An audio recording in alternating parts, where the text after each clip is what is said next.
just wanted to thank you and go fuck yourself. Well, I mean, the troops are over there for the right reasons. It's just the people at the top, I think they tell them one thing, and they're actually doing another sometimes. Not all of the times, because it's not like, there's nobody in your country that isn't a sociopath, too. And I would probably look to your leaders. That's usually a good place to start. That and people lingering in parks. All right. Or rest areas. All of those areas. Kuwait. Hey, Billy, soft nuts. Everybody attacked my testicles this week. I don't understand it. I was listening to your 11/26/20 Monday Morning podcast. I heard you say you want to know what goes on in these parts of the world. All right, let's get right to it. Okay, here we go. He says, I thought I'd pitch in. I'm from Lebanon, but I grew up in Kuwait. And I'd always visit Lebanon in the summer. So I can tell you what goes on in both of these countries. For Lebanon, I'll be honest, the country has always been in a fucked up situation where one of the biggest issues to this day that there is no 24/7 electricity. People would usually get electricity for 6 hours, so from 12 to 6 p.m., then the government cuts the power from 6 p.m. to 12 a.m. Then it comes back on from 12 a.m. to 6 a.m., then it's gone from 6 a.m. to 12 p.m. Oh, so basically 6-hour shifts. And the cycle continues. Before Corona, the revolution which took place was just during Arab Spring. I remember hearing about that. I don't know anything about it because I'm a moron. And the massive explosion in the Beirut port, I remember that, which all happened this year. Life was normal. You can go to the beach, to malls, to the beautiful mountains. Tourism was a real thing in Lebanon, especially our mountains. People from all over the Middle East would come here for the mountains. And then, of course, you go to parties in Lebanon, which many people would also consider Lebanon to be the Vegas of the Middle East in some ways. But in present, Lebanon's going through a rough one. Oh, that's cool. So that's where you guys go to gamble, and you still get a hike in, though. That's pretty cool. For Kuwait, why the fuck is my foot falling asleep? This is getting old. What is it? Because I sat on my wallet? Is that what happened? All these years of sitting on a wallet? Some fucking defunct airline, TWA, way back in the day. For Kuwait, this country has some of the best malls in the world because sadly there isn't much else here. Unlimited numbers of amazing restaurants, of cuisines from all over the world, high-end brands from all over. Yeah, I feel like if the Kardashians made a country, it would be like one of those, or Dubai. All these high-end stores, glass towers and Maseratis and Ferraris. And then just outside the city, a bunch of people enslaved, never getting their passports back, committing suicide. I'm like, God, why'd you bring that part up? For Kuwait, this country of the best malls, high-end brands from all over the world open up shops in these malls. Sorry. People here enjoy and love soccer. It's the #1 sport. Everyone plays it, more or less. They love going out to these restaurants, and they love shopping in the most expensive shops. They also love going out to cities, to the desert, to drive ATVs and other type of vehicles, doing crazy, life-threatening shit. Dude, you got to hook me up with some videos. There's got to be some Middle Eastern ATV fails, exotic pet fail, something. I want to hear about it. One thing I do like about the Middle East is they do not feel guilt about wealth. They fucking show that shit off. When I was in London and those fucking rich kids, they flew over in one jet and their cars in the other and were driving and stop and go traffic. I always tell this story, just revving the engine, the whole time. And that old English lady behind me just goes, stop it. It's one of my favorite traveling things, other than when I first got to London and our taxi stopped short and there was a guy on the back on a bicycle who had slammed on his brakes and he called him a cunt. And me and Nia looked at each other like, he called him a cunt. We're in England. They love going to these restaurants and they love shopping in the most expensive shops. Okay, I already said that. They love camping out there as well. Although I personally don't enjoy that stuff. I'm a bit more of a city guy. So they do a lot of redneck shit. You guys should get together. A little country music. They could play you that shit in some time signature I never heard of. But yeah, most of the people over here just have a normal everyday life. Go to work, study, then they go out and try to have some fun. I hope you saw my first email, and I hope this email, All right, cool. All right, there we go. Okay, all right, we got to wind down here. Once again, the poster, where can people get this poster? There'll be a link up on your Instagram and Twitter. Troubadour. Instagram and Twitter. They will be autographed. All the monies go to the great Troubadour, where all my favorite bands and all your future favorite bands get to perform here live.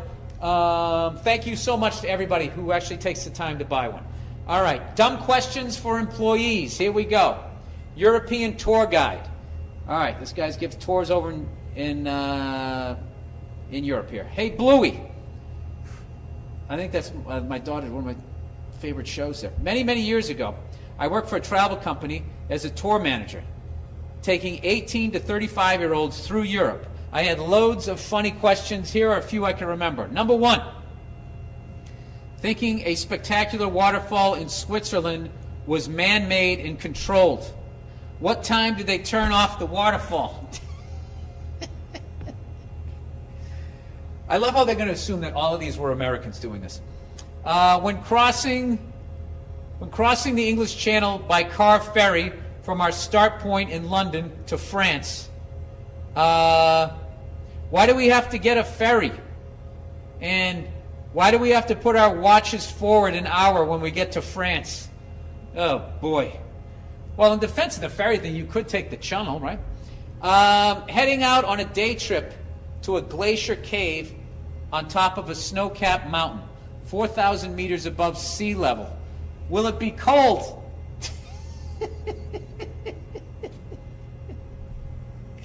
After explaining in detail, dinner will be a 4-cheese fondue.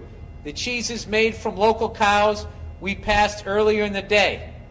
Someone inevitably would ask, is there dairy in it? I hate how I know I would ask half of these. My all-time favorite and surprisingly most frequently asked, if I call my mom, will she be home? Is that like a time zone? Would love to see you, Nia, and the entire wonderful family in Aussie again. We're here, we're waiting. I would love to go back out there. Who did I recently see? Somebody else, another great, other than Bon Scott, is buried in Perth. Heath Ledger! All right. Hey, Billy Dad Dick. Historical guide. Oh, here we go. Berlin, Germany. All right, here we go. In the spirit of your challenge to the listeners of the Monday Morning Podcast, I wanted to share with you the top 5 dumbest questions I had over the years as a historical tour guide in Berlin, Germany. Before COVID, I got to greet and lead groups of people from around the world on tours through the city. Below, I give my 5 dumbest questions along with a brief explanation about what makes them so idiotic. Well, in a way, you think that we're all dumb because we don't get it. All right. Okay. So why did the Nazis build the Berlin Wall? All right. The Berlin Wall, which I clearly announced to the whole group, was built well after the Second World War in 1961. It was built by the communists, East German states, and the Nazis had been out of power for 16 years when it went up. I tell them that all the info about the wall before I turn a corner where they can see it, because instantly they take out their phones and take pictures and stop listening. Oh, that's a smart move. Number 2, are there any streets still named after Hitler or any other leaders? It's a fair enough question. You got neo-Nazis over there. Maybe they got something. A little gazebo. Official Adolf Hitler gazebo? Obviously not. While former Nazis continue to live in both post-war German states and even serve in some government positions, to the knowledge of the U.S. and the USSR, statues to Nazis, swastika symbols in public, and street names were changed. What does that think about this? And even serve in government positions to the knowledge of the U.S. and the USSR. Oh, we know that? But what about the Mossad? Wouldn't they go and get them? Those are great dogs. Mossad's Nazi hunt. Any rednecks out there? You think going on some elk hunt is some scary shit? It's a smart animal, man. Gets them antlers going. All right. You should check that out. All right. Oh, here's a good one. Why didn't people just go around the Berlin Wall?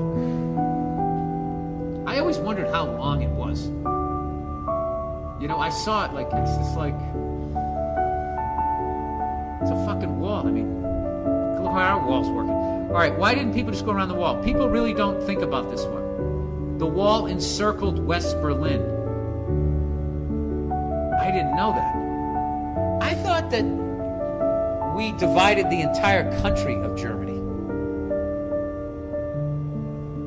And I thought the east side was the Russians, and I thought the west side was ours. But then they would have to build a whole fucking wall the entire length.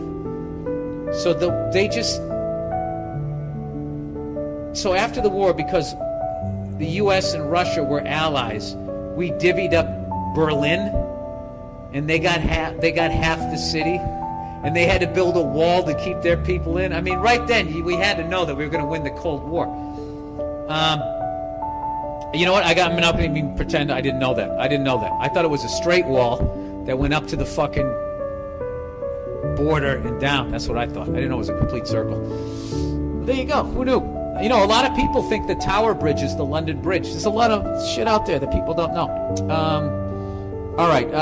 People really don't think about this. The wall encircled West Berlin, making it impossible for East Germans to get into West Berlin, potentially escaping to West German proper. Again, I clearly explained to them and showed them maps how the system was built.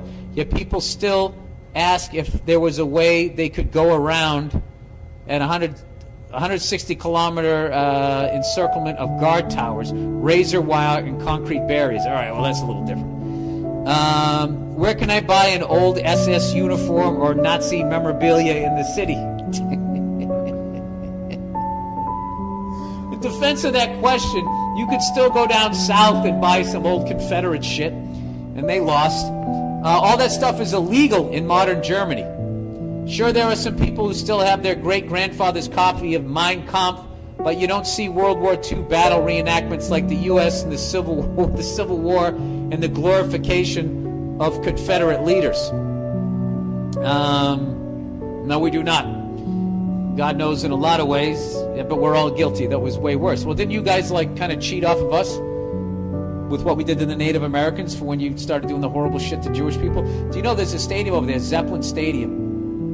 That's the famous one where they had the swastika and they showed them blowing it up. That beautiful stadium that was used for horrible things when Hitler's making those speeches and you see all those divisions so perfectly lined up in those Hugo Boss uniforms. That place still exists. And when I was over there, they told me they're not maintaining it, and they're not going to tear it down. They're just letting it go away.